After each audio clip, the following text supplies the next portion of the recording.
जय हिंद साथियों, कैसे आप लोग? आशा करते हैं सही होंगे। चलिए तो आज सैटरडे का भी क्लास लेंगे और कोशिश करेंगे कि कल भी क्लास हो जाए। तो पिछले क्लास में हम लोग देखे थे, जल्दी से सभी लोग जुड़ जाएंगे। ठीक है, तो पिछले क्लास में हम लोग क्या क्या देखे थे? पिछले क्लास में आपको देखे थे कि क्या होता है एमएमएफ, मैग्नेटोमोटिव फोर्स, एमएमएफ के बारे में,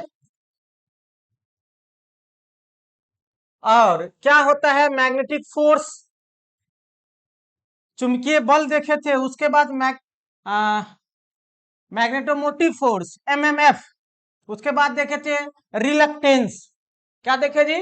रिलक्टेंस। और इस सब से संबंधित बहुत रोचक तथ्य, बहुत अच्छी अच्छी बात, सब जानकारी लिए थे।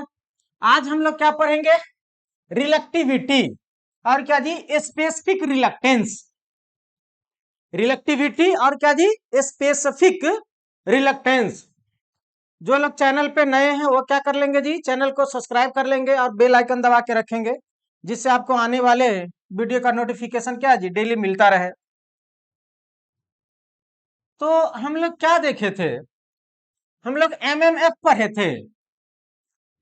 तो बताए थे आपको क्या? इलेक्ट्रिक सर्किट और क्या जी? मैग्नेटिक सर्किट में कौन क्या होता है। तो जिस तरह से इधर क्या था, ईएमएफ था, पिछला क्लास में देखिए बहुत अच्छे से इसको समझाए हैं। उसी तरह से यहाँ पर क्या था जी? एमएमएफ था। क्या था? एमएमएफ था। क्लियर है? यही ना था। जिस तरह से ईएमएफ था उस तरह से क्या था जी? एमएमएफ था। क्या जी? बोलो। क्लास करेगा? आ जाओ, क्लास करेगा तो। तो इसके आधार पर हम एक बहुत इंपॉर्टेंट पॉइंट देखे थे। क्या था? ओम्स का नियम, ईएमएफ इजकल टू भी बराबर क्या था जी? I R. उसी तरह से चुंबकीय परिपथ में हम लोग क्या देखे थे? एमएमएफ बराबर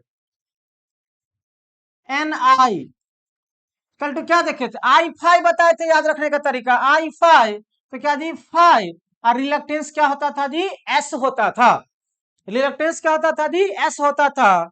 तो ये आप तुलना हमेशा ध्यान में रखेंगे कि इलेक्ट्रिक सर्किट में आई तो चुंबकीय सर्किट में क्या जी? फाइव। इलेक्ट्रिक सर्किट में रेसिस्टेंस तो चुंबकीय सर्किट में क्या जी? S for reluctance. पिछले क्लास में अच्छे से देख लो। दूसरी बात आपको बताए थे कि आर इजकल टू क्या होता है? रो इंटू एल बाई ए। उसी तरह से आपको बताए थे यहाँ पर रिलक्टेंस एस इजकल टू क्या होता है जी? वन बाई एल, तो एल होगा ही। तो एल बाई क्या देखे थे जी? म्यू। और क्या जी?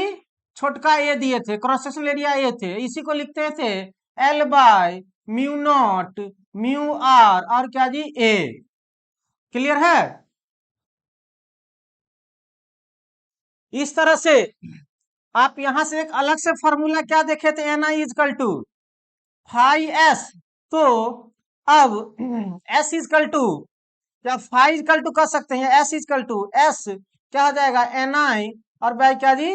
फाइव। तो एक रिलक्टेंस का एक अलग यूनिट भी देखे थे। क्या देखे थे जी? एम्पियर टर्न प्रति वेबर। एम्पियर टर्न प्रति वेबर। फ्लक्स का क्या होता है जी? व्युत्क्रमानुपात। फ्लक्स यहाँ पे किसके समान? विद्युत धारा के समान। क्लियर? तो अगला क्लास में हम लोग देखेंगे अब क्या जी? अभी हम लोग को क्या पढ़ना है? विशिष्ट प्रतिष्ठम। विशिष्ट प्रतिष्ठम, प्रतिष्ठम मतलब रिलक्टेंस, विशिष्ट है। और उसी को दूसरे शब्द में क्या बोला जाता है जी? रिलक्टिविटी। और उधर क्या होता था? रेसिस्टिविटी। अब यहां पर बात समझिए, जिस तरह से क्या होता था? रेसिस्टिविटी और क्या जी? Specific, specific resistivity. क्या होता था? रो स्पेसिफिक रेसिस्टिविटी एक प्रकार का क्या थी? मेटेरियल प्रॉपर्टी था। एक प्रकार का क्या था जी? मेटेरियल प्रॉपर्टी था। क्लियर? अरे किसी कोई डाउट नहीं ना?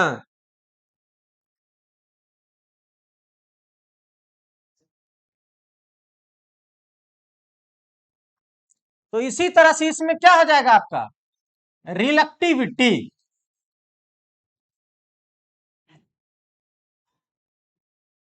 रिलक्टिविटी और क्या जी, रिलक्टिविटी और स्पेसिफिक,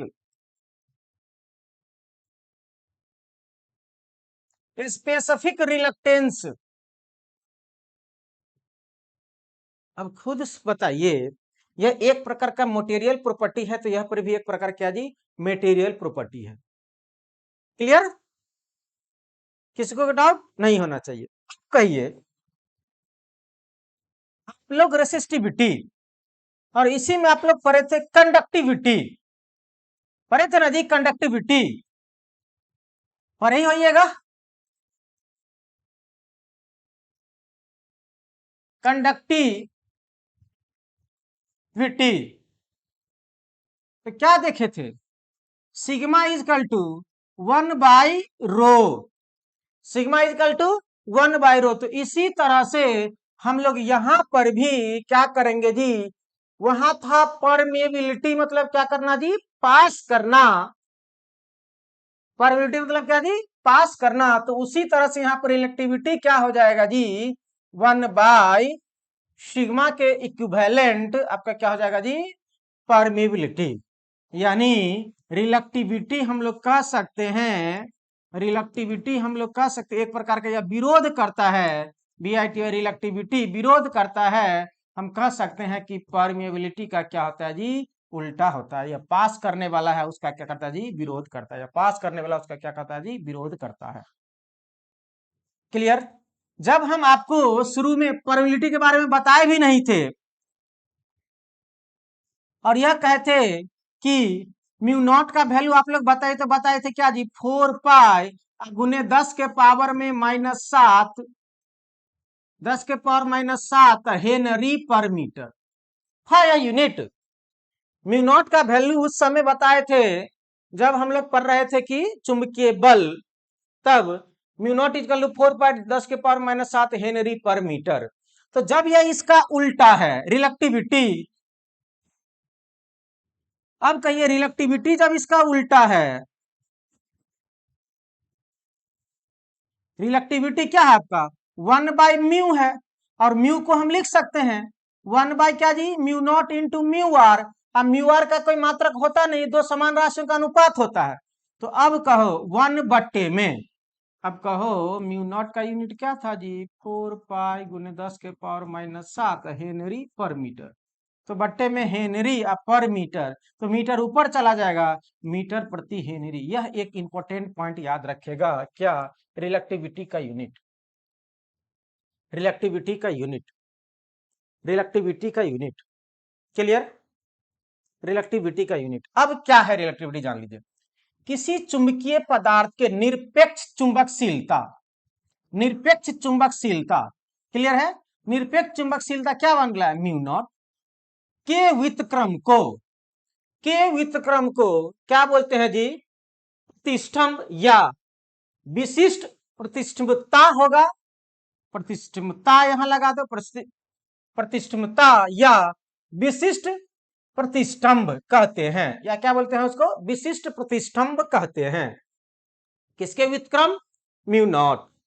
क्लियर, यदि रिलेटिव परमिलिटी 1 हो, म्यू आर 1 हो, तो रिलेक्टिविटी इनवर्सली प्रोपोर्शनल टू क्या हो जाएगा जी, म्यू आर। नेक्स्ट है इंपॉर्टेंट पॉइंट, चुंबकीय परिपथ को रिलेक्टिविटी और वैद्युत परिपथ के क्या था जी, प्रतिरोधकता, क्या जी, रेसिस्टिविटी, क्या था जी, प्रतिरोधकता, रेसिस्टिविटी। तो अब यहां से ये जो एक पॉइंट था, यहां पे हम बोल सकते हैं रेसिस्टिविटी यदि विद्युतीय परिपथ में है, तो चुंबकीय परिपथ में क्या हो जाएगा जी, रिलक्टिविटी।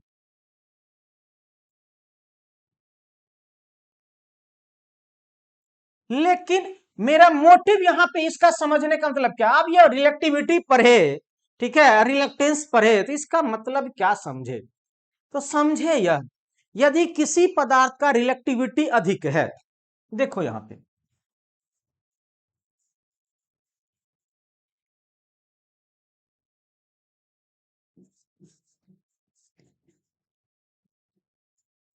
किसी पदार्थ का रिलेक्टिविटी अधिक, ये प्रोपोर्शनल टू क्या है, 1/μ0 का है। प्रोपोर्शनलिटी रखेगा टेंशन होगा तो ऐसे ही रखो 1/μ0, mu R is equal to 1, mu R is equal to 1। Permeability मतलब होता है पास करना। क्या पास करना, किसी भी चुंबकीय पदार्थ में फ्लक्स पास करना। तो क्या देख रहे हैं, जितना अधिक फ्लक्स पास करेगा उतना रिलेक्टिविटी क्या होगा जी, कम होगा। क्या होगा जी, कम होगा। और बात तो सही है, हम लोग पहले से जानते हैं जी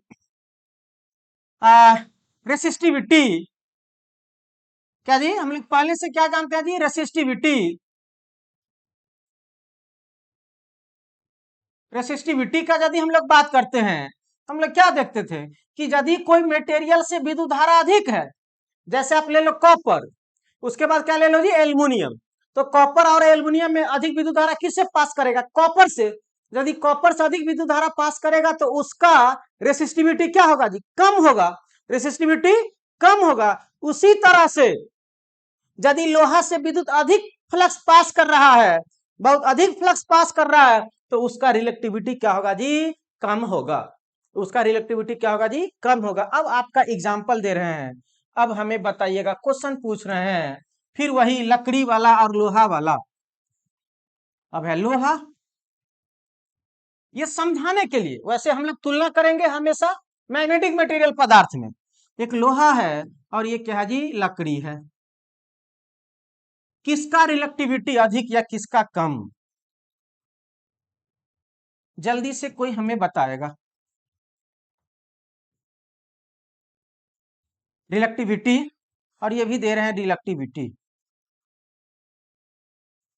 फ्लक्स अधिक किससे पास करेगा, सर लोहा से अधिक फ्लक्स पास करेगा, ये अधिक मैग्नेटाइज्ड होगा किसके तुलना में, लकड़ी के तुलना में। लकड़ी तो मैग्नेटाइज्ड होगा ही नहीं।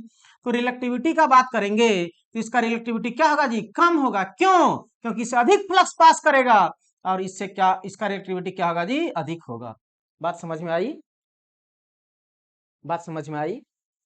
तो अब यही चीज हम मैग्नेटिक पदार्थ, मैग्नेटिक मटेरियल में क्या समझेंगे कि जो जितना कठिनाई से चुंबक बनेगा, इसका मतलब है कि उसमें उतना ही कठिन से फ्लक्स पास कर रहा है, तो उसका रिलेक्टिविटी क्या होगा जी, अधिक होगा। उसका रिलेक्टिविटी क्या होगा जी, अधिक होगा। उसका रिलेक्टिविटी क्या होगा जी, अधिक होगा। ये ध्यान में रखना, जब बीएच कर्व पढ़ेंगे तो यही बहुत इंपॉर्टेंट हो जाएगा। हिस्टेरेसिस कर्व, हिस्टेरेसिस कर्व यदि हम लोग पढ़ेंगे बीएच कर्व, तो या तो इससे क्या हो गया। अब बताइए, एक परमानेंट मैग्नेट है, एक टेम्पररी मैग्नेट है। परमानेंट मैग्नेट है, टेम्पररी मैग्नेट है, किसका रिलेक्टिविटी अधिक होगा, क्वेश्चन है ये सब। अस्थाई चुंबक,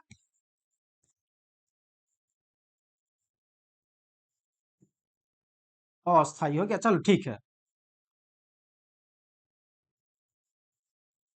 अस्थाई चुंबक, अस्थाई चुंबक,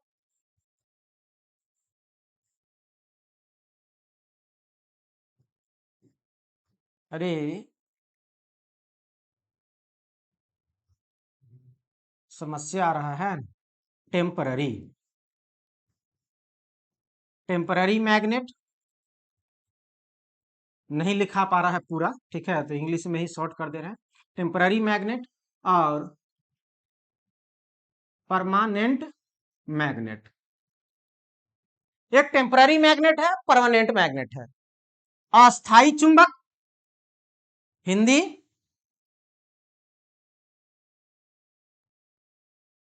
अस्थाई, और ये क्या हो जाएगा जी, अस्थाई। अस्थाई और अस्थाई चुंबक। अब हमें रिलेक्टिविटी बताना है,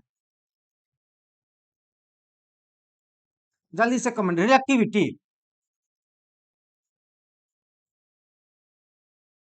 रिलेक्टिविटी, तो कौन आसानी से चुंबक बनेगा, यानी उसमें आसानी से फ्लक्स पास करेगा, बहुत तेजी में फ्लक्स पास करेगा। तो परमानेंट मैग्नेट बनाने में बहुत कठिनाई होती है, परमानेंट मैग्नेट बनाने में बहुत कठिनाई होती है। तो इसका रिलेक्टिविटी क्या होगा जी, अधिक, मतलब परमानेंट मैग्नेट में फ्लक्स कम पास करेगा, कठिनाई से पास करेगा, तो रिलेक्टिविटी क्या होगा जी, अधिक होगा। और टेम्पररी मैग्नेट में बहुत आसानी से फ्लक्स पास कर जाएगा, बहुत आसानी से फ्लक्स यानी बहुत आसानी से चुंबक बन जाएगा, और बहुत आसानी से वह डीमैग्नेटाइज हो जाएगा, मतलब उसका चुंबक खत्म भी हो जाएगा। तो इसका रिलेक्टिविटी क्या होगा जी, कम होगा। अब क्वेश्चन आता है कि परमानेंट मैग्नेट के लिए अस्थाई चुंबक के लिए रिलेक्टिविटी का मान क्या होना चाहिए, अधिक होना चाहिए। रिलेक्टिविटी का मान क्या होना चाहिए, अधिक होना चाहिए। अब बताओ, ट्रांसफार्मर का कोर जो होता है एक अस्थाई चुंबक होता है, एक अस्थाई चुंबक होता है। ट्रांसफार्मर का कोर एक अस्थाई चुंबक होता है कि ट्रांसफार्मर के कोर के लिए जो पदार्थ यूज करेंगे, जो मैग्नेटिक मटेरियल यूज करेंगे, सिल्क एंड स्टील, उसका रिलेक्टिविटी क्या होना चाहिए जी, कम होना चाहिए। आसान शब्दों में, जो आसानी से चुंबक बनता है, जो आसानी से चुंबक बनता है उसमें फ्लक्स आसानी से पास करता है। जब फ्लक्स आसानी से पास कर गया, और फ्लक्स पास करने की प्रवृत्ति को यहाँ परमिलिटी से बता रहे थे आपको कि फ्लक्स आसानी से पास कर रहा है, उसका मतलब उस पदार्थ का परमिलिटी अधिक है, और परमिलिटी का उल्टा होता है रिलेक्टिविटी। तो जिसका परमिलिटी अधिक होगा उसका रिलेक्टिविटी क्या होगा जी, कम होगा। उसका रिलेक्टिविटी, जिसे रिटेंटिविटी के शब्द में भी वहां पर हम लोग प्रयोग करेंगे, उसका रिलेक्टिविटी क्या होगा जी, कम होगा। तो जो मैग्नेटिक मटेरियल होगा जिसमें आसानी से फ्लक्स पास करे, जो बहुत जल्दी चुंबक बन जाए, उसका रिलेक्टिविटी क्या होना चाहिए, कम होना चाहिए। यानी टेम्पररी मैग्नेट का रिलेक्टिविटी कम होना चाहिए। अब ट्रांसफार्मर का कोर एक टेम्पररी मैग्नेट होता है, ठीक है, टेम्पररी मैग्नेट होता है। जब तक विद्युत धारा तब तक ट्रांसफार्मर के कोर में चुंबक, विद्युत धारा खत्म, चुंबक खत्म। ये बहुत इंपॉर्टेंट चीज हम लोग समझे हैं, हम आपको पहले से बता रहे हैं। यह चैप्टर जब आपको समझ में आने लगेगा तो जनरेटर मोटर का आपको थ्योरेटिकली क्वेश्चन, आईटीआई में तो थ्योरेटिकली क्वेश्चन है जी। डिप्लोमा वाले भी, बीटेक वाले भी परेशान रहते हैं कि क्या रिलेक्टिविटी किसका क्या होना चाहिए, नहीं होना चाहिए, दिस दैट, सब परेशानी में रहते हैं। क्योंकि जब जेई का क्लास लेते थे उसमें डिप्लोमा के बच्चे भी रहते थे, बीटेक के भी बच्चे रहते थे, सबको ये बहुत बड़ा समस्या रहता था। जब ये उन लोग का चुंबक चैप्टर खत्म, ऑटोमेटिक बाद बाकी तो पढ़ के अले रहता था जी, एकदम दे दनादन चलते रहता था जेई क्लास में। क्लियर है? तो रिलेक्टिविटी समझ में आई, आया समझ में रिलेक्टिविटी? जिसका रिलेक्टिविटी अधिक वह कैसा चुंबक की तरफ व्यवहार करेगा, परमानेंट मैग्नेट, अस्थाई चुंबक की तरफ व्यवहार करेगा। क्लियर है? तो रिलेक्टिविटी अधिक, लॉसेस अधिक, फिर आएंगे तब लॉसेस, जब आएंगे मशीन में लॉसेस तो यही सब पता चलेगा कि कोर कैसा है, नहीं है। क्लियर?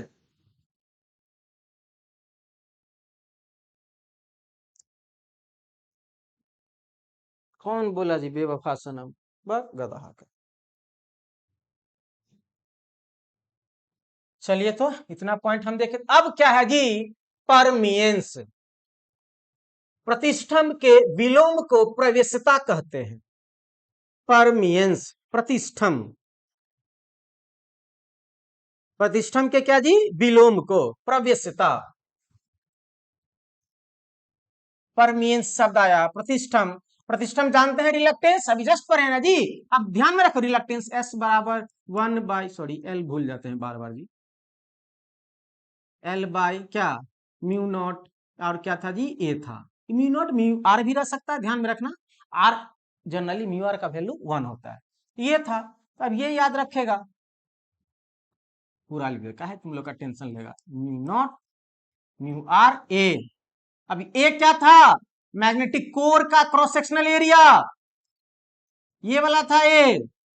एल क्या है, पूरा लेंथ, लंबाई मैग्नेटिक कोर का। ये सब एक एनिमेशन से हम बाद में बताएंगे, अभी केवल आपको समझा रहे हैं। तो रिलक्टेंस के विलोम को क्या कहते हैं जी, प्रवेशता कहते हैं, ठीक है, परमियंस। तो परमियंस बराबर क्या हो जाएगा जी,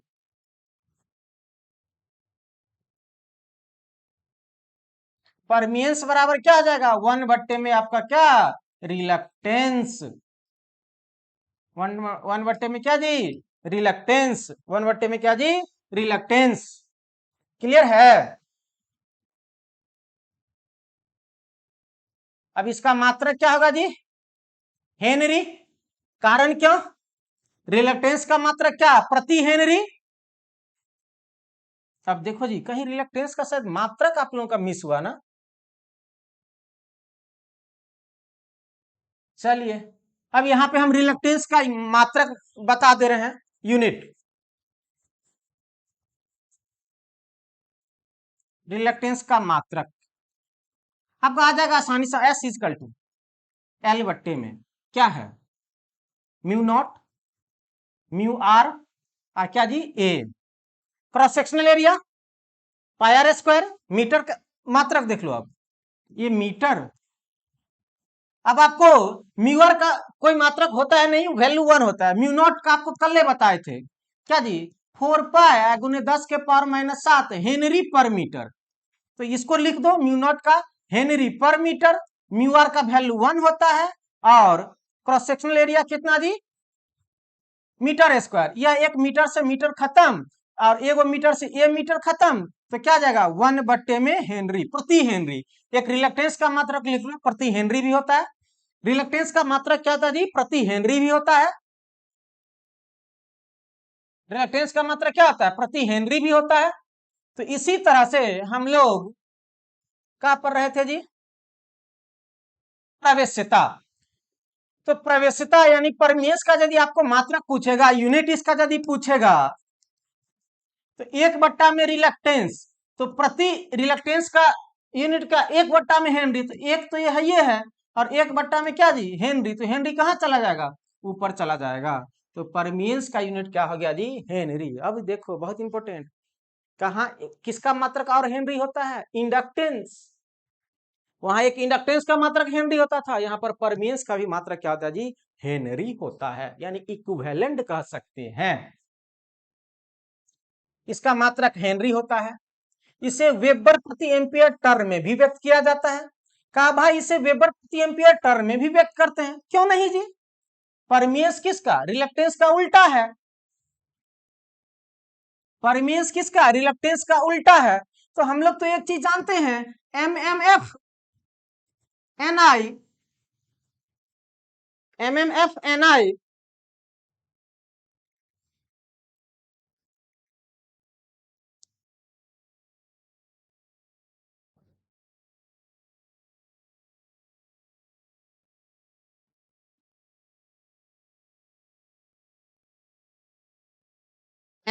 क्या जी एनआई बराबर क्या था फाई एस और हमें 1/s चाहिए।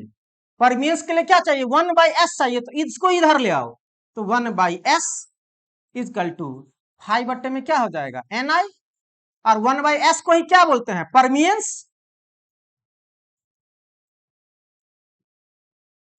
ये सब यूनिट सब क्वेश्चन पूछता है परमियंस।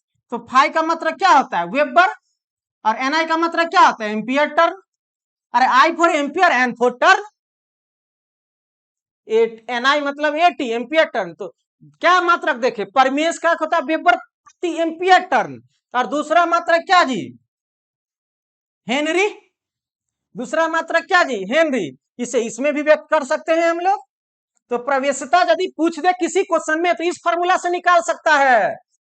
प्रवेश्यता यदि पूछ दे तो इस फॉर्मूला से निकाल सकता है फ्लक्स बट्टे में एनआई। यह वैद्युत परिपथ में चालकता के समान होता है। परमियंस मतलब पास करना और चालकता मतलब क्या जी परमियंस। तो इधर क्या आ जाएगा कंडक्टेंस।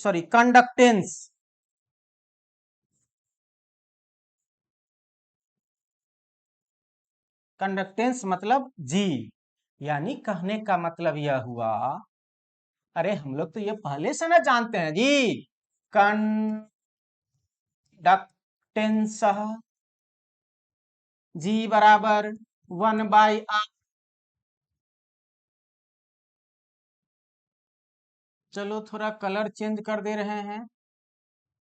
जी बराबर क्या होता है 1/r। तो r किसके समानुपाती है रिलक्टेंस s के समानुपाती। इसीलिए ये भी एक नया इंपॉर्टेंट पॉइंट जान लिए परमियंस। परमियंस क्या जी किसके समान कंडक्टेंस के समान। परमियंस किसके समान जी कंडक्टेंस के समान। परमियंस किसके समान कंडक्टेंस के समान। क्लियर है बिल्कुल क्लियर होना चाहिए। यह क्या है यह वैद्युत परिपथ के चालकता के समान होता है। आदर्श चुंबकीय परिपथ आइडियल मैग्नेटिक सर्किट की प्रवेश्यता क्या होता है जी अनंत होती है। आदर्श कहा कोई आदर्श मैग्नेटिक सर्किट रहेगा आइडियल रहेगा उसमें पूरा का पूरा पास कर जाएगा, चला जाएगा। ठीक है, तो इसीलिए उसका प्रवेशिता क्या कहा जी, अनंत होती है। क्लियर, कोई समस्या ना होना चाहिए। अब आ गया न्यू पॉइंट, क्या जी, चुंबकीय flux, magnetic flux, very very important. Clear है, आपको बताए थे कि आएगा ही शब्द मैग्नेटिक फ्लक्स। क्या आया मैग्नेटिक फ्लक्स? क्या आया मैग्नेटिक फ्लक्स? बोला यस सर आया। तो मैग्नेटिक फ्लक्स को हम लोग क्या चीज से डिनोट करते हैं नॉर्मली जी? फाई। अब फाई किसके समान? आई फाई, याद रखेगा आई फाई। चुंबकीय परिपथ में फाई, विद्युतीय परिपथ में आई। क्लियर। अब ये फाई समझने के लिए हम कुछ वीडियो एनिमेशन का भी प्रयोग करेंगे, लेकिन अब जानिए ये फाई है क्या, फ्लक्स है क्या। बहुत आसान तरीका से जान सकते हैं हम लोग। कहा कि चुंबकीय क्षेत्र में जितनी भी चुंबकीय बल रेखाएं होती है उसके कुल योग को चुंबकीय फ्लक्स कहते हैं।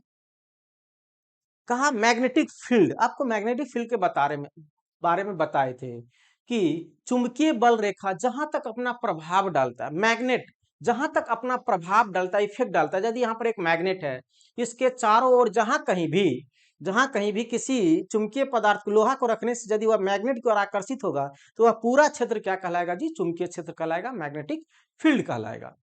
तो वही कहता है कि उस मैग्नेटिक फील्ड में कितना नंबर ऑफ लाइंस है, कितना number of lines of force है, कितना चुंबकीय बल रेखा है, वो सारा आप क्या क्या कहलाएगा जी, चुंबकीय फ्लक्स कहलाएगा। कितना बल रेखा उससे पास किया वो आपका क्या कहलाएगा जी, चुंबकीय फ्लक्स। दूसरे शब्दों में समझने का कोशिश करेंगे। यह एक नॉर्थ पोल है और ये क्या है जी, साउथ पोल है। इससे क्या होता है जी, बहुत सारा चुंबकीय बल रेखा निकलता है।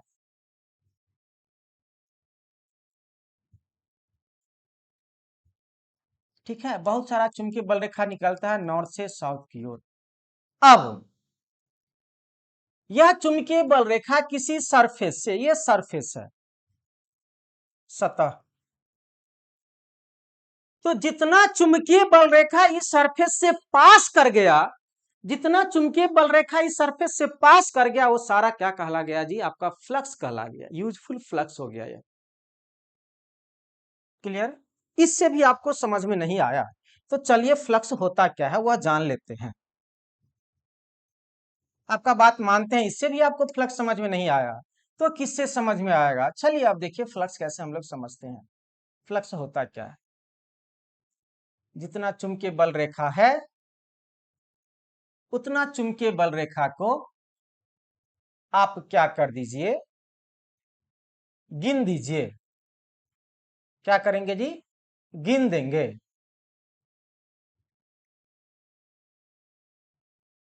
क्या करेंगे, उसको गिन देंगे तो आपको पता चल जाएगा कि एक्चुअल में क्या होता है फ्लक्स। अब समझने का कोशिश करेंगे।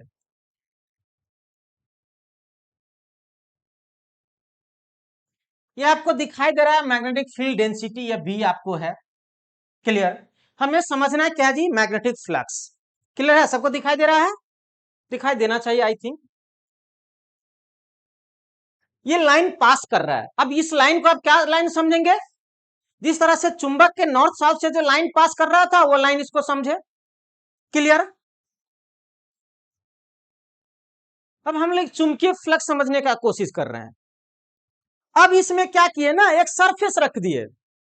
क्या किए हैं, एक सरफेस रख दिए हैं और ये सतह है, हो सकता है लोहा का टुकड़ा हो, क्लियर है, चादर हो, लोहा का सीट ले लो, ये लोहा का सीट है, चादर है। देखिए ये सीट है, लोहा का सीट है, ये आपका लोहा का सीट है। इस लोहा के सीट पे जो ये लंबवत होगा, ये जो आपका ये इस पर जो एक परपेंडिकुलर बनेगा, इसे बोलेंगे हम लोग एरिया वेक्टर। इसे क्या बोलेंगे, ये सीधा, इस पे पूरा सीधा का बात कर रहे हैं हम। इस पे क्या कर रहे हैं जी, पूरा सीधा का, पूरा सीधा दिखाई दे रहा होगा आपको पूरा, इसको हम लोग क्या बोलेंगे जी, एरिया वेक्टर। तो एरिया वेक्टर ही ऐसे, अब देखिए कभी ऐसे हो गया, ये जैसे सरफेस चेंज होगा एरिया वेक्टर क्या हो रहा है, चेंज हो रहा है। तो अभी आप देखिए ये मैग्नेटिक फील्ड इधर है, ये मैग्नेटिक फील्ड क्या जी इधर है, और ये आपको ये सरफेस इस ढंग से दिखाई दे रहा है। तो इस पर जो एरिया वेक्टर ये हमेशा इस पे क्या होगा जी, लंबवत होगा। तो इधर ये आपका सरफेस है, एरिया वेक्टर इधर की ओर है, फील्ड लाइन भी इधर की ओर है। क्लियर। अब इसमें फ्लक्स क्या कहलाएगा, इस एरिया से कहां चला गया जी,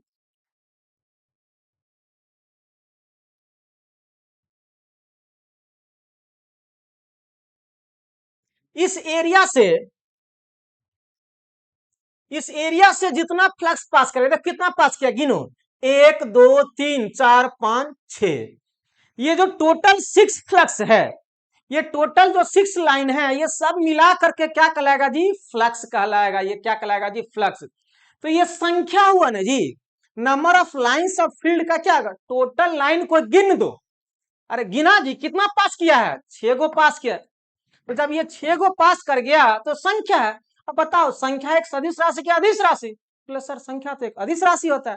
तो याद रखना, क्या चुंबकीय फ्लक्स सदिश राशि होगा, नहीं सर, चुंबकीय फ्लक्स क्या होगा, अदिश राशि होगा। चुंबकीय फ्लक्स का परिभाषा भी हम क्या तुमको समझाने के लिए, समझो पहले। इस सरफेस से क्या लाइन पास किया, 3 और 3 6, टोटल लाइन कितना कहलाएगा, टोटल लाइन की संख्या बराबर क्या कहलाएगा जी, फ्लक्स। जितना संख्या पास कर गया वो संख्या को हम लोग क्या कहेंगे जी, फ्लक्स। ये नीचे वाला नहीं पास कर रहा है तो ये फ्लक्स में काउंट नहीं होगा। आप बात को समझिए, इस एरिया को बढ़ाएंगे, आप क्वेश्चन पूछ रहे हैं, अब इस एरिया को क्या करेंगे जी, बढ़ाएंगे। समस्याएं हैं तुम लोग के पास, तो इस समस्या को समाधान किया जा सकता है।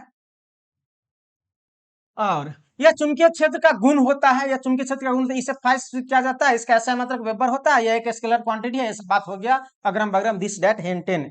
चलिए अब मेन बात समझिए, जो आपको इस हम फिगर में दिखाए थे, ये है आपका बी, चुंबकीय फ्लक्स घनत्व। चुंबकीय फ्लक्स पिछले क्लास में बताए थे, बी बराबर क्या होता है जी, 5/A। 5/A क्या होता है जी, ए। ये एक क्या होता है जी, सदिश राशि होता है। और इस पे जो वेक्टर होता है एरिया वेक्टर, ये भी एक क्या होता है जी, सदिश राशि होता है।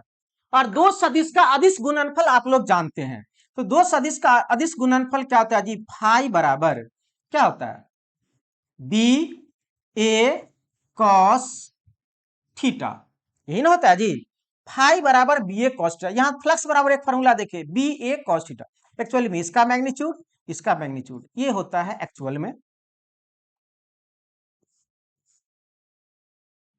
तो फाई बराबर क्या आ जाएगा, बी ए कॉस थीटा। क्लियर है, ये परिमाण निकाले, एक फॉर्मूला याद रखना, फाई बराबर बी ए कॉस थीटा। क्लियर। अब इसमें आपको बहुत ज्यादा कुछ नहीं दिया है, चलिए, लेकिन हम आपको अपने तरफ से जो जो बता रहे हैं वो समझने का कोशिश करेंगे और ये सारा क्वेश्चन का चर्चा करेंगे। अब आप ही बताइए, अब आप ही बताइए, ये मैग्नेटिक फ्लक्स डेंसिटी यानी ये लाइन आपका इधर की ओर आ रहा है। हम आपको बताएं फ्लक्स को क्या समझने के लिए, फ्लक्स क्या समझ, एरिया से जितना लाइन पास कर जाए, एरिया से जितना लाइन पास कर जाए उसे क्या कहेंगे जी, फ्लक्स कहेंगे। तो एरिया को हम बढ़ाएंगे। अब कहो ये एरिया इतना बड़ा है, अब इस एरिया को पूरा नीचे कर देंगे, एरिया को क्या करेंगे, बढ़ा देंगे, इसको बढ़ा देंगे तार करके, या दूसरा एरिया इसमें रख देंगे बड़ा वाला। तो कहो फ्लक्स की संख्या, फ्लक्स लाइन क्या हो जाएगा, बढ़ेगा या घटेगा, अरे फ्लक्स की संख्या यानी फ्लक्स की वैल्यू क्या होगा, बढ़ेगा। तो सर कैसे बढ़ेगा, एरिया बढ़ाने से, ये सरफेस एरिया बढ़ाने से फ्लक्स क्या होगा, बढ़ेगा। अब फॉर्मूला से देखो, फाई बराबर क्या था, बी ए कॉस फाई, बी ए कॉस थीटा, फाई बराबर क्या था, बी ए कॉस थीटा। और थीटा क्या है जी, चुंबकीय फ्लक्स और एरिया वेक्टर के बीच का कोण। अब जिसको सदिश का नॉलेज नहीं है ना, वो तो यही कहेगा, अरे जब आपको दो सदिश दिया गया हो, दो सदिश दिया गया हो, क्या सदिश बी और क्या जी, सदिश ए। अब दो सदिश दिया गया हो तो ये दो सदिश है, और दो सदिशों का अदिश गुणनफल यदि हम लिखते हैं, दो सदिशों का अदिश गुणनफल लिखते हैं, सपोज दैट इस दोनों का अदिश गुणनफल रिजल्टेंट आर का यदि हम बात करते हैं तो आप क्या लिखते हैं, बी ए कॉस थीटा, और तब थीटा को क्या कहते हैं सर, एंगल बिटवीन बी और ए। बी और ए के बीच का जो कोण होता है, बी और ए के बीच का जो कोण होता है वही क्या कहलाता है जी, थीटा कहलाता है। तो किसके किसके बीच का कोण है, बी और ए के बीच का कोण। तो थीटा देखिए तो बी और ए के बीच का कोण है ये मैग्नेटिक फ्लक्स डेंसिटी, ये एरिया वेक्टर ए, इसके बीच का कोण क्या है जी, थीटा है। क्लियर है, बात को समझने का कोशिश करेगा। अब बात समझ में आ गया। यदि यह फॉर्मूला यहाँ पे फाई बराबर लिखा गया है बी ए कॉस थीटा, तो थीटा किसके किसके बीच का कोण है जी, ये एरिया वेक्टर और ये बी के बीच का कोण है। हम आपसे क्वेश्चन पूछ रहे हैं, क्वेश्चन का आप जवाब देते जाइएगा, ये क्लियर हो जाएगा कॉन्सेप्ट। अब कह रहे हैं पहला क्वेश्चन, एरिया को बढ़ाएंगे फ्लक्स क्या होगा, बढ़ेगा। फ्लक्स क्या होगा, बढ़ेगा। जब फ्लक्स बढ़ेगा तो फ्लक्स डेंसिटी भी बढ़ेगा, क्योंकि फ्लक्स डेंसिटी बी बराबर होता है फाई बाई ए। क्या फार्मूला में आपको नहीं नजर आ रहा है सर, एरिया यहाँ पे है, एरिया फ्लक्स के समानुपाती है, एरिया है, एरिया फ्लक्स के समानुपाती। सर एरिया बढ़ेगा फ्लक्स क्या होगा जी, बढ़ेगा। सर बी बढ़ेगा फ्लक्स क्या होगा जी, बढ़ेगा। क्लियर। तो देखिए कैसे आपको समझ में आ जाएगा, ये फ्लक्स का लाइन आपको दिखाई दे रहा होगा। देखिए एरिया धीरे धीरे बढ़ाएंगे, एरिया बढ़ाएंगे तो ये फ्लक्स का जो लाइन आपका है वो क्या होगा जी, बढ़ेगा। तो पहला क्वेश्चन इसमें रोटेटिंग आ गया है, एरिया बढ़, देखिए एरिया बढ़ा, एरिया बढ़ा, देखिए ये लाइन कहां चला गया, ये लाइन ऊपर बढ़ा। बोले कि सर क्यों नहीं, अब बताइए, जब ये लाइन आपका बढ़ा, एरिया बढ़ गया, तो ये सारा लाइन पास कर गया ना जी।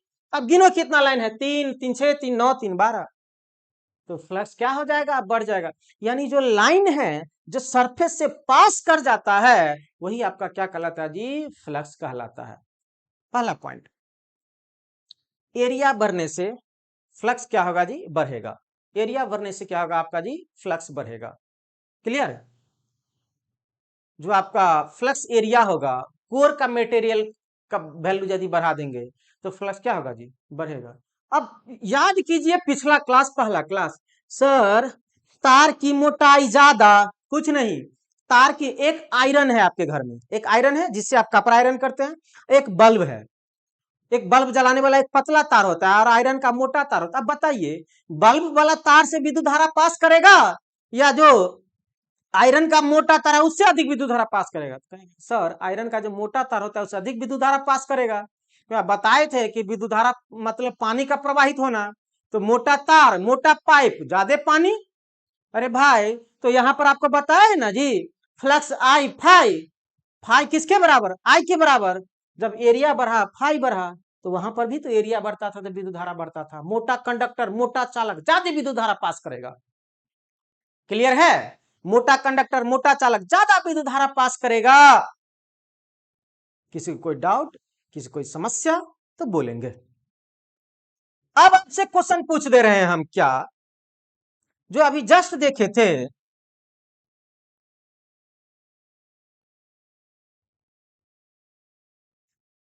अब ये जो है ना समझने का कोशिश कीजिए, ये आपका सरफेस इसी तरह से मान लीजिए, इसमें बहुत सारा लाइन क्या कर रहा है जी, पास कर रहा है। अब इस सरफेस को ऐसे पास कर, इस सरफेस को ऐसे घुमा रहे हैं, इधर से पानी का फुहारा जा रहा है, ऐसे जा रहा है पानी का फुहारा, देख रहे हैं। अब इस सरफेस को ऐसे घुमा रहे हैं, यानी इसमें छेदा कर दिए, अब ऐसे घुमा रहे हैं। क्लियर है, ऐसे घुमा रहे हैं। जब इसको ऐसे घुमाएंगे, नचाएंगे, एरिया को रोटेट कराएंगे फील्ड लाइन के अबाउट, तो क्या फ्लक्स बढ़ेगा घटेगा, सेम रहेगा या परिवर्तित होगा। क्वेश्चन है, 4 ऑप्शन है, आपको जवाब देना है। ये क्वेश्चन सब समझिए, बहुत आसान, बहुत इंपॉर्टेंट, और ये समझ जाएंगे आपको मशीन इलेक्ट्रिक में जनरेटर मोटर ट्रांसफार्मर की कोई समस्या ही नहीं होगी। खुद देखिए, अरे इसमें जो जितना लाइन पास कर रहा था ये 6 गो था, तो इस एरिया को तो हम बढ़ा नहीं ना रहे हैं, चौड़ा नहीं ना कर रहे हैं, केवल इसको ऐसे अपने एक्सिस के अबाउट घुमा रहे हैं। तो जितना लाइन पास कर रहा था उतना ही लाइन पास करेगा। आप देखिए इसमें एनिमेशन से समझिए, अभी कितना लाइन पास कर रहा है, 6 गो। इसमें एरिया को अब नचाएंगे ऐसे ही, एरिया को ऐसे ही क्या करेंगे जी, नचाएंगे, घुमा रहे हैं। तो ये जो 6 को लाइन पास कर रहा था, ये लाइन चेंज नहीं हुआ। अब क्या हुआ जी, यानी कहने का मतलब ये हुआ कि एरिया को, सरफेस को उसके अपने एक्सिस के अबाउट रोटेट कराते हैं तो मैग्नेटिक फ्लक्स परिवर्तित नहीं होता है, वही रहता है, ना बढ़ता है ना घटता है, परिवर्तित नहीं होता है। लेकिन जब एरिया को बढ़ाते हैं, जब एरिया को बढ़ाते हैं तो मैग्नेटिक फ्लक्स क्या हो जाएगा जी, चेंज हो जाएगा। एरिया बढ़ेगा मैग्नेटिक फ्लक्स बढ़ेगा, एरिया घटेगा मैग्नेटिक फ्लक्स घटेगा। क्लियर, दो चीज समझ में आ गया। सरफेस को उसके अक्ष के परितः घुमाते हैं तो मैग्नेटिक फ्लक्स परिवर्तित नहीं होता है। सरफेस को उसके अक्ष के परितः घुमाते हैं तो मैग्नेटिक फ्लक्स परिवर्तित नहीं होता है। सरफेस को बढ़ाते हैं घटाते हैं, बढ़ाते हैं तो फ्लक्स बढ़ता है और घटाते हैं तो फ्लक्स घटता है। अब सिंपल सी बात है, एक छोटा लोहा है, इससे ज्यादा फ्लक्स पास करेगा कि एक पेपर इतना बड़ा लोहा का टुकड़ा दे देंगे, इससे ज्यादा फ्लक्स पास करेगा, तो सर इस पेपर से ज्यादा फ्लक्स पास करेगा। क्लियर है। आगे क्वेश्चन को देखते हैं। बताए थे थीटा किसके किसके बीच, बी और ए के बीच। अब इसको प्रूफ कर सकते हैं मैथमेटिकली। देखिए क्या होगा, सबसे अधिकतम होगा एरिया वेक्टर भी इधर की ओर और बी भी इधर की ओर। तो जब दोनों रेखा समानांतर हो, जब दोनों रेखा ए भी समानांतर, ए के समानांतर क्या है, बी है, दोनों समानांतर हो और समानांतर के बीच का कोण कितना होता है जी, 0 डिग्री। जब 0 डिग्री होगा समानांतर के बीच का कोण, तो इस फार्मूला से आप बताइए, इस फार्मूला से बताइए फाई बराबर क्या है जी, बी ए कॉस थीटा। ठीक है, जब क्वेश्चन है, जब एरिया यानी एरिया वेक्टर एंड बी समांतर हो, समानांतर हो तब थीटा बराबर क्या होगा, 0 डिग्री। अरे जब दोनों एक ही रेखा, एक ही दिशा में पड़ रही, ये रेखा अभी थोड़ा ऊपर की है, ये रेखा क्या हो जाएगा, समानांतर, ऐसे हो जाएगा। अब समानांतर हो जाएगा मतलब ऐसे ही हो जाएगा एरिया वेक्टर। तब थीटा का मान कितना, 0। तो इसमें 0 पुट करेगा तो फाई बराबर बी ए और कॉस 0 का मान अधिकतम 1 होता है तो कितना आ जाएगा, बी ए आ जाएगा। और ये क्या होगा जी, मैक्सिमम होगा, फ्लक्स क्या होगा जी आपका, मैक्सिमम होगा। तो बहुत इंपॉर्टेंट पॉइंट, बहुत इंपॉर्टेंट पॉइंट नोट कर लेगा, ये आपका बुक में नहीं लिखा गया है क्या, जब एरिया वेक्टर और फ्लक्स घनत्व दोनों एक दूसरे के समानांतर हो तब क्या होता है जी, फ्लक्स अधिकतम पास करता है। या इसको दूसरे शब्दों में कह सकते हैं, सरफेस और फ्लक्स घनत्व एक दूसरे के लंबवत है। कहेंगे सर कैसे, ये आपका सरफेस है और ये आपका क्या जी, फ्लक्स घनत्व बी ऐसे जा रहा है, तो बताइए तो ये सरफेस और ये एक दूसरे के क्या है, लंबवत है। देखिए इस पे एरिया वेक्टर दोनों समानांतर हो जाएगा, लेकिन ये सरफेस और ये एक दूसरे के क्या जी, लंबवत है। जब सतह और चुंबकीय फ्लक्स एक दूसरे के लंबवत हो तब क्या होगा जी, आपका फ्लक्स मैक्सिमम होगा। यानी जब, कहने का मतलब ये हुआ कि जब एरिया वेक्टर और मैग्नेटिक फील्ड यानी जब समानांतर होता है तो इसी को दूसरे शब्दों में कह सकते हैं हम कि मैग्नेटिक फील्ड और ये जो एरिया है, एरिया वेक्टर नहीं, एरिया एक दूसरे पर क्या होता है जी, लंबवत होता है। अरे बेवकूफो, ये एरिया है ऐसे सीधा खड़ा है, ठीक है, और आपका मैग्नेटिक फील्ड भी ऐसे जा रहा है, एक दूसरे के लंबवत हुआ कि नहीं हुआ जी, अरे ऐसे जा रहा है। ये इस बार एरिया वेक्टर नहीं बात कर रहे हैं। देखो एरिया वेक्टर ये लाल वाला मान लो, ये आपका एरिया वेक्टर हुआ, ठीक है, इस पे लंबवत, और मैग्नेटिक फील्ड भी इधरे है। मैग्नेटिक फील्ड भी क्या है जी, मतलब एक ही इधर डायरेक्शन दे रहे हैं, मैग्नेटिक फील्ड भी क्या है जी, इधर ही है, तो दोनों समानांतर है एक शब्द में। दूसरे शब्द में कह सकते हैं, अब एरिया वेक्टर भूल जाओ, भूल गए एरिया वेक्टर, अब ये क्या है, मैग्नेटिक फील्ड है और ये आपका क्या जी, सरफेस है। तो सरफेस एरिया वेक्टर क्या, लंबवत है। तो या एरिया वेक्टर और मैग्नेटिक फील्ड समानांतर बोलो, या सरफेस और मैग्नेटिक फील्ड लंबवत बोलो, एक ही चीज हुआ। एरिया वेक्टर को जब हटा दे रहे हैं तो जब सरफेस और मैग्नेटिक फील्ड एक दूसरे के लंबवत होगा तो फ्लक्स क्या करेगा जी, मैक्सिमम पास करेगा। ये पॉइंट सब नोट कर लेगा, ये बुक में नहीं है। क्लियर, आप ये चीज एनिमेशन से भी देख सकते हैं। यह एरिया है और ये फील्ड लाइन है, तो एक दूसरे के क्या है जी, लंबवत है लंबवत।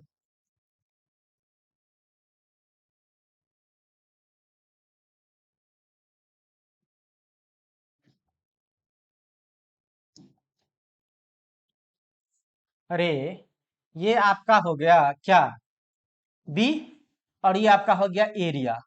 एरिया वेक्टर नहीं, एरिया सरफेस, एक दूसरे के लंबवत ना है जी, है गधा कहीं का। लेकिन एरिया वेक्टर सरफेस पे तो खुद लंबवत होता है, तो ये जब इधर चला जाएगा तो एक दूसरे के क्या हो जाएगा, समानांतर हो जाएगा। ये बी था, क्लियर। चेंज करो, आगे क्वेश्चन देखते हैं हम लोग। अब इससे क्या क्या क्वेश्चन होगा, घटा रहे हैं एरिया, फ्लक्स घट रहा है, क्लियर। टिल्ड कर दिए, क्या देखो, अब ये जो आपका सरफेस था, ये सरफेस को आप धीरे धीरे ऐसे ऐसे कर दिए, टिल्ड कर दिए। आप ऐसे टिल्ड कीजिए या ऐसे टिल्ड कीजिए, फाइनली देखिए फ्लक्स लाइन पास कम कर रहा है कि अधिक कर रहा है। पहले 6 गो कर रहा था, अभी 3 गो कर रहा है। धीरे धीरे यानी जब मैग्नेटिक फील्ड के एरिया वेक्टर एरिया को टिल्ड करेंगे, एरिया को क्या करेंगे जी, टिल्ड करेंगे, थोड़ा सा झुकाएंगे, तो फ्लक्स क्या होगा जी, घटेगा। ये क्वेश्चन सब लिखते जाएगा पॉइंट, घटाते घटाते। अब देखिए अब क्या किया गया, घटाते घटाते अब क्या कर दिए सर, क्या किए, कुछ भी नहीं किए। तो ये मैग्नेटिक फील्ड लाइन हो गया ये बी, जब इसको पूरा ऐसे कर दिए तो सरफेस को, और ये सरफेस वेक्टर एरिया पे परपेंडिकुलर होता है, तो ये आपका हो गया। अब बताइए इस दोनों के बीच अब कोण कितना, एरिया वेक्टर और बी के बीच कोण 90 डिग्री, और सरफेस और मैग्नेटिक फील्ड के बीच कोण 0 डिग्री। सरफेस ऐसा हो गया, सरफेस एंड बी के बीच कोण 0 डिग्री, कोण क्या जी, 0 डिग्री। तो अधिकतम, ये सॉरी, जब 0 डिग्री हो गया तो फ्लक्स पास न्यूनतम करेगा, 0 हो जाएगा। अब देखिए, तो जब इसका मान है 0, तो फाई बराबर फॉर्मूला क्या होता है जी, बी ए कॉस थीटा। आप पुट करेंगे बी ए और कॉस 0 का सॉरी 90, कॉस 90 का मान 0 होता है, तो बी ए गुने 0 बराबर कितना आ जाएगा, 0 हो गया। कोई फ्लक्स से नहीं पास कर रहा है, कोई फ्लक्स ही पास नहीं कर रहा है। तो बात समझ में आ रहा है। तो क्या समझ में आया कि sir area vector sorry area vector और मैग्नेटिक फ्लक्स डेंसिटी के बीच यदि कोण 90 डिग्री हो जाए तो फ्लक्स का मान क्या होगा जी, 0 होगा। क्लियर, फ्लक्स के मान 0 होगा। बहुत इंपॉर्टेंट चीज बता रहे हैं, समझने का कोशिश करो बाबू, ना तो मामला फंसेगा। और इस सब बार बार अब अभी से रिपीट होते रहेगा, जितना पीछे क्लास भी किए वो भी और ये भी। क्वेश्चन स्टेप बाय स्टेप बढ़ रहे हैं, फिर आगे क्वेश्चन आएगा। क्लियर, ये बात समझ में आ गया। आगे की ओर बढ़ते हैं। देखिए यहां फ्लक्स भी 0 आपका था जब ये पैरेलल हो गया, तो अब इस उल्टा कर दिए सरफेस को, सरफेस को क्या कर दिए, उल्टा कर दिए। अब कहा एरिया वेक्टर किधर, अब देखो ये सरफेस धीरे धीरे उल्टा हो गया, तो बी इधर था और एरिया वेक्टर क्या हो जाएगा, अब इधर हो जाएगा। एरिया वेक्टर क्या हो जाएगा, इधर हो जाएगा। तो दोनों एक दूसरे के क्या जी, अपोजिट, कितना डिग्री, 180 डिग्री। कितना डिग्री जी, 180 डिग्री। तब ये फाई का मान किस में आ जाएगा सर, निगेटिव में आ जाएगा। अधिकतम होगा बट किस में, निगेटिव में। तो फाई बराबर बी ए कॉस थीटा, तो बी ए कॉस कितना जी, 180 डिग्री, तो कितना हो जाएगा, बी ए गुने -1 बराबर कितना, निगेटिव बी ए। यानी फाई बराबर क्या जाएगा, माइनस निगेटिव में नहीं, नहीं, अरे जिस तरह से साइन में नहीं पढ़ते थे जी एसी में, ऊपर गया तो अधिकतम, देखो ये प्लस में अधिकतम और ये क्या जी माइनस में अधिकतम, तो अधिकतम तो आया बट क्या निगेटिव, यानी ये सबसे क्या हो गया न्यूनतम हो गया, सब निगेटिव में अधिकतम तो न्यूनतम न हुआ जी, अब पॉजिटिव में अधिकतम वो अधिक हो गया। क्लियर, ये बात समझ में आ गया। देखो आ गया ग्राफ अरे ये माइनस वाई एक्सिस, ये प्लस वाई एक्सिस, ये नीचे की ओर है फ्लक्स, ये फ्लक्स का बात कर रहे हैं हम लोग। इस अक्ष पे क्या है जी फ्लक्स है प्लस वाला, ये पूरा अक्ष फ्लक्स दिखा रहे हैं। बात समझ में आ गया होगा, इतना आसान ना है, किसी को खुद नहीं पता चलता है तो क्या बताएगा दूसरे को। चलिए आगे की ओर पॉइंट देखते हैं, अब अगला क्वेश्चन क्या होगा।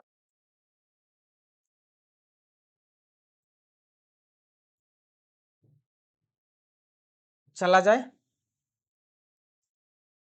ये चीज हम देख लिए, पहले वाला केस आ गया, जब समानांतर है तो फ्लक्स क्या था जी मैक्सिमम था। अब आपको बता रहे हैं कि एरिया वेक्टर को वेक्टर क्यों बोला जाता है। ये जो आपको देख रहे हैं ना बहुत छोटा छोटा छोटा छोटा टुकड़ा ले लिया, इसमें से बहुत एक छोटा सा भाग, इसमें से बहुत से क्या जी एक छोटा सा भाग को लिया जाता है और ये क्या होता है जी एरिया वेक्टर, डिफरेंशियल एरिया जिसको हम लोग बोलते हैं, और यही कारण है कि यह एरिया वेक्टर होता है, यही कारण है कि आपका एरिया वेक्टर होता है, यही कारण है कि फ्लक्स डेंसिटी जो फाई बाय जो हम लोग लिखते हैं B is equal to phi by A, ये एक्चुअली में ये क्या होता है जी क्रॉस सेक्शनल एरिया या एरिया वेक्टर होता है। यही कारण है कि फ्लक्स डेंसिटी एक वेक्टर क्वांटिटी होता है, क्योंकि फ्लक्स तो एक अदिश राशि है, फार्मूला के अनुसार मैट्रिक के अनुसार फार्मूला में एक सदिश होना चाहिए, यदि ये सदिश है तो ये यदि अदिश है तो ये क्या होता है जी सदिश होता है, इस कारण से ये फ्लक्स डेंसिटी भी क्या होता है सदिश होता है। बट अभी फ्लक्स डेंसिटी पढ़े नहीं है, अभी पढ़ना बाकी है, अभी केवल जानकारी लो। क्लियर है, चलिए तो ये चीज भी हम लोग बहुत अच्छे से देखे समझे बूझे जाने। क्लियर, अब हम लोग बात करते हैं इससे संबंधित कुछ कुछ पॉइंट टॉपिक्स।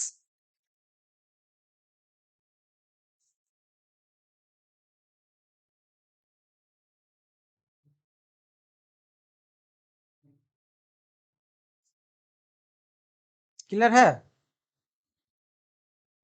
तो समझ गए होंगे एरिया फैक्टर क्या होता है। अब एरिया टेढ़ा मेढ़ा भी हो सकता है, तो इसलिए एरिया फैक्टर एक बहुत छोटा सा क्रॉस सेक्शन को लिया जाता है। समस्याएं नहीं होना चाहिए आई थिंक, क्योंकि जब इस ढंग से पढ़ते हैं तो आपको प्रॉब्लम नहीं होगा।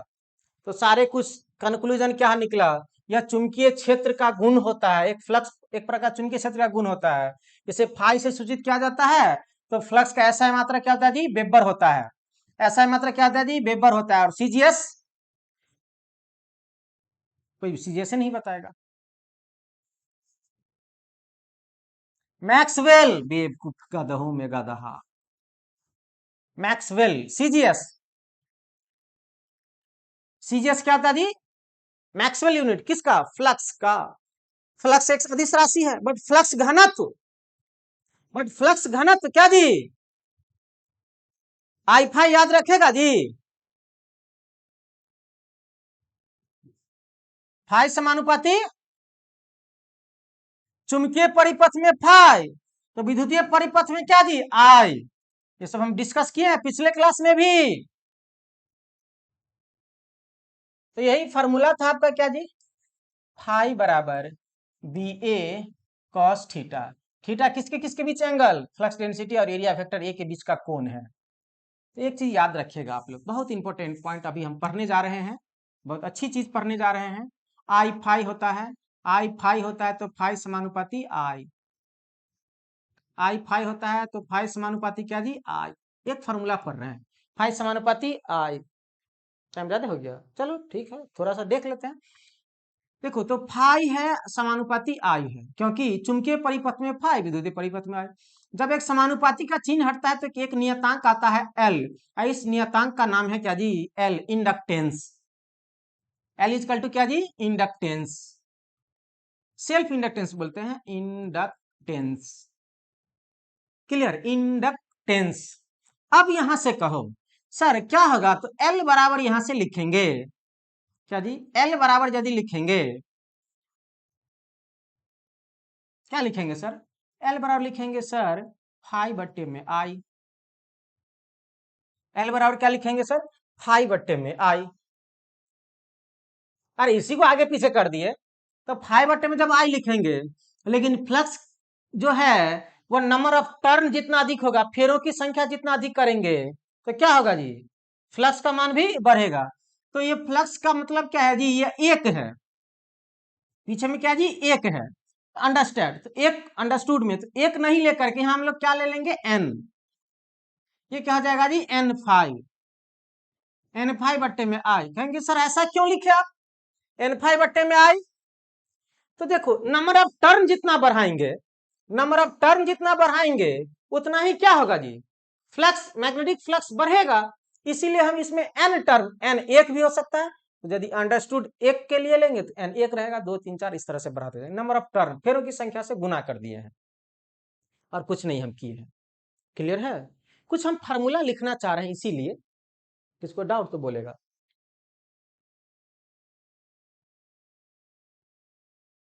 नहीं,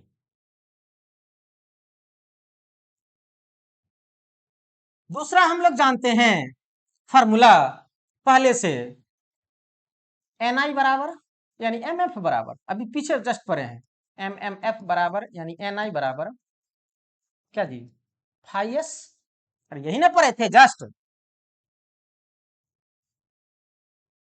तो आप यहां से कह सकते हैं फाइव बराबर एन आई बट्टे में एस। क्या किसी कोई डाउट, फाइव बराबर क्या, एन आई बट्टे में एस। क्लियर है,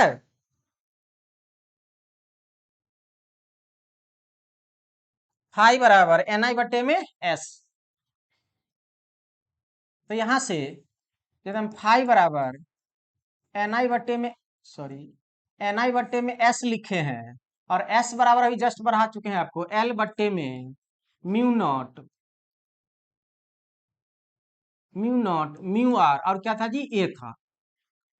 तो फाइव बराबर, ये फॉर्मूला से प्रूव कर रहे हैं, जरूरत पड़ेगा तो देखा जाएगा, एल बट्टे में म्यू नॉट म्यू आर, और क्या जी, ए कहाँ चला जाएगा, ए ये सब ऊपर चला जाएगा, तो फाइव बराबर N I mu naught mu R A, और बट्टे में क्या जी, एल। एक ये भी फॉर्मूला देखिए, फ्लक्स किन किन बातों पर निर्भर करता है, फ्लक्स किन किन बातों पर निर्भर करता है, यह चीज आपको कल वाले क्लास में जो आपको बताए थे कि ये कहाँ गया जी, हाँ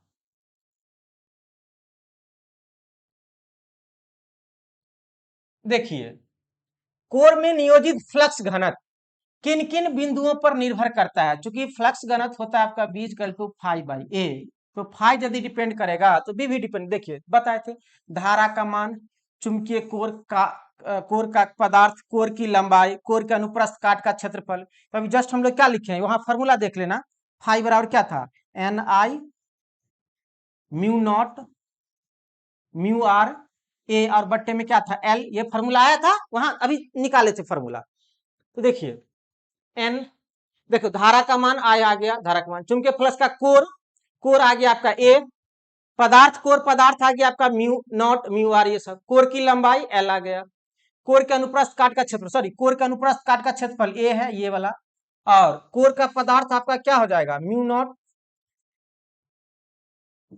म्यू आर, चक्कों की संख्या एन, मतलब चक्रों की संख्या, ये भी आ गया।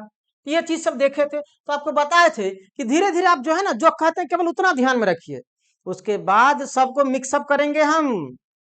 ये सब याद रखो, कैसे कैसे क्या करना है, कॉन्सेप्ट के साथ समझो। फाई आई होता है, फाई समानुपाती आ, याद रखेगा ना आप जी, यही मशीन में अब आ जाएगा, फाई समानुपाती आ, ये प्रोपोर्शनल है, आई फाई आई फाई आई फाई।